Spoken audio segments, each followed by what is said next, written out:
Jember merupakan daerah dalam wilayah tapal kuda yang sangat kental dengan percampuran beberapa unsur budaya. Percampuran antar dua kultur ini memberikan warna baru bagi masyarakat Jember, di mana mereka memiliki bias dalam bahasa.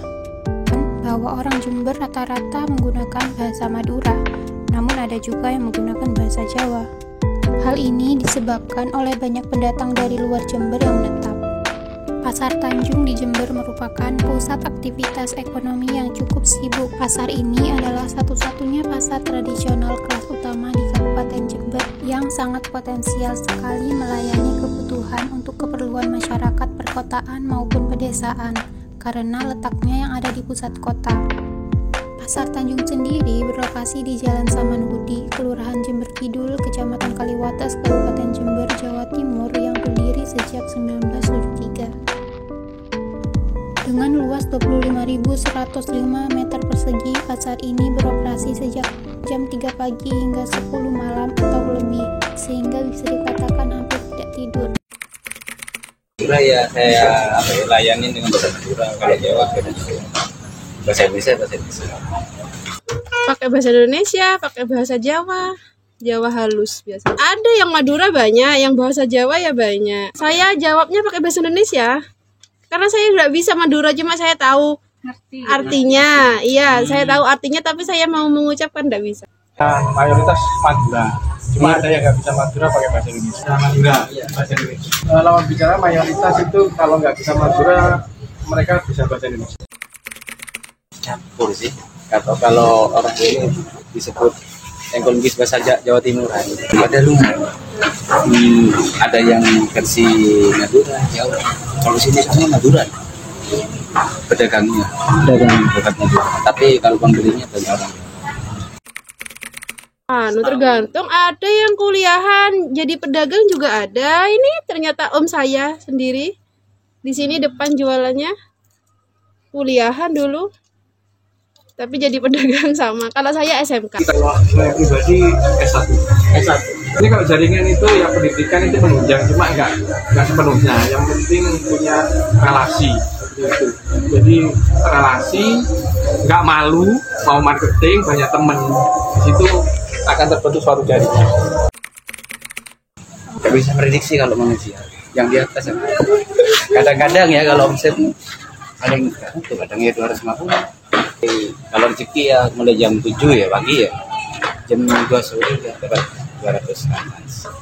Dan jam malamnya kalau full nanti kalau ada pembeli yang ada alhamdulillah 2 juta ke atas. Nggak tentu ya tiap harinya. Kotornya lo ya, kurang lebih ya 2.000-2.500. Kalau omset keuangan nggak mesti ya. Kalau kita bicara omset quantity itu rata-rata ya 4 juta tiap hari rata-rata untuk stroberinya aja. Kalau buah yang lain kita hanya tambahan aja sih, karena kan para pedagang yang lain juga ada. Kalau buah yang lain kan stroberi itu ada macam 3, ada A, B sama B. Nah, A itu ecernya 60, 65 nggak mesti. Nah, kalau AB itu 55, 50. Kalau B-nya itu 35 sampai 40. Jadi 4 kintal itu kadang yang 3 kintal itu AB, yang 1 kintal B, nggak mesti. Kadang ya di sebelah ini lah, situ tuh katanya orang Jawa itu apa itu? Ngelong-ngelong no pasan-pasan jadi Madura pun semuanya gitu. Tapi kadang-kadang bagus luarnya nanti tak bicarakan gitu jadi pertengkaran gitu. Jadi cukup saya sendiri tahu, cuma orang-orangnya tahu semua. Ya enggak apa-apa, itu kan semua tergantung rezeki ya. Begitu. Iya, rezeki kan sudah ada yang ngatur. Semua rezeki sudah ada yang ngatur. Kalau depan saya laris, saya enggak naning ya sudah terbiasa seperti itu. Kadang kan ada kalanya saya yang laris, depan saya yang enggak naning. Bukan enggak laris, tapi masih enggak naning. Respon untuk kita pribadi ya, itu karena kita itu ada satu barang yang lain nggak ada. Jadi seperti stroberi kita satu pasar tani cuma kita. Oh, cuma satu ini? Cuma satu ini. Ini supplier satu-satunya. Jadi nggak ada ya, Tas. organisasinya di bawah, pekan untuk orang itu. Untuk kain-kain tuh konveksi itu, Iya. ada itu perkumpulan. Nggak ada seperti itu. Itu hanya pedagang tertentu, mungkin pedagang kelas atas. Kalau masih menengah ke bawah nggak ada perkumpulan seperti itu. Yang penting di pasar sudah akur sama tetangga, gitu aja. Oh ada sih, jadi grup WA seperti itu. Jadi mungkin hanya untuk sosialisasi, mungkin ada acara apa seperti itu. Contohnya mungkin acara arisan. Kerjasama dengan Grab tuh ada kecurangan. Bisa di sini kan katakan harga sekian, terus di sana itu diambil sih ya. Tapi pembelinya nanti komplain ke saya. Jadi yang yang jelek sini. Jadi berhenti ya. Melalui online. Cuma transfer via transfer aja, nggak Shopee atau OVO nggak.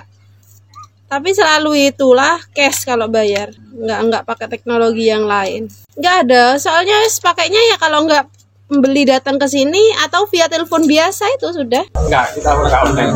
Enggak online. Jadi karena takutnya mengganggu pelanggan kita yang ngambil di kita. Jadi nanti kalau harganya rusak, kita sendiri yang rusak kan nggak enak.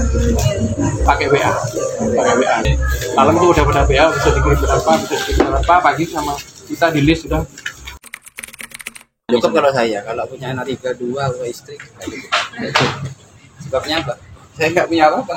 Cedewean gitu. Alhamdulillah cukup buat anak-anak, buat sekolahnya anak-anak sudah cukup, alhamdulillah. Ya, alhamdulillah cukup untuk bayar kita semua. Cukup, lebih dari cukup. Karena kan ada resiko juga sebenarnya. Sotobed itu resikonya itu BS. Pintar kali. Jadi mungkin dalam 4 kintal itu BS-nya adalah maksimal 50 kilo. Bisa BS. Tapi BS itu nanti bisa dibilang yang masih bagus, masih bisa diproses. Merayu pembeli, perdagangan yang merayu. Apalagi yang jelas kita kan selalu ramah, pembeli adalah raja. Dari hasil wawancara terhadap beberapa pedagang pasar Tanjung, dapat ditarik kesimpulan bahwa sistem mata pencaharian memunculkan unsur-unsur kebudayaan lain seperti unsur bahasa, yakni mayoritas berbahasa Madura atau percampuran Madura dan Jawa. Lalu ada unsur religi, di mana para pedagang percaya bahwa seluruh rezeki telah diatur oleh Sang Maha Kuasa, sehingga tidak ada yang merasa iri hati terhadap pedagang-pedagang lain. Meskipun begitu, tetap ada juga sebagian pedagang yang iri hati seperti di sekitaran toko Mas Edi. Unsur teknologi, di mana para pedagang telah menggunakan teknologi modern untuk menunjang aktivitas perdagangan seperti penggunaan handphone dalam meluaskan jaringan serta alat pembayaran. Unsur kesenian yang dapat dilihat dari tawar-menawar antara pembeli dan penjual, serta bagaimana trik marketing penjual dalam menarik pembeli untuk membeli dagangannya. Kemudian unsur pengetahuan menunjukkan bahwa jenjang pendidikan atau tingkat pendidikan yang dimiliki oleh pedagang relatif bervariasi, mulai dari SD, SMP, SMA atau SMK, bahkan sarjana. Dan dalam unsur organisasi sosial yang berkaitan dengan omset penjualan, meskipun para pedagang memiliki omset yang cukup tinggi, keuntungan tersebut tidak semata-mata digunakan untuk kepentingan pribadi, melainkan juga akan disedekahkan kepada orang-orang yang membutuhkan. Misalnya saja pada pemilik ruko di daerah Pasar Tanjung yang telah peneliti wawancarai bernama Mas Niko yang memiliki pendapatan dalam sehari sekitar 30 juta. Kemudian pedagang buah yang bernama Ibu Suharia yang memiliki pendapatan 2,5 juta hingga 3 juta dalam satu hari. Mereka menyedekahkan sebagian penghasilan mereka untuk diberikan kepada anak-anak yatim di acara-acara tertentu.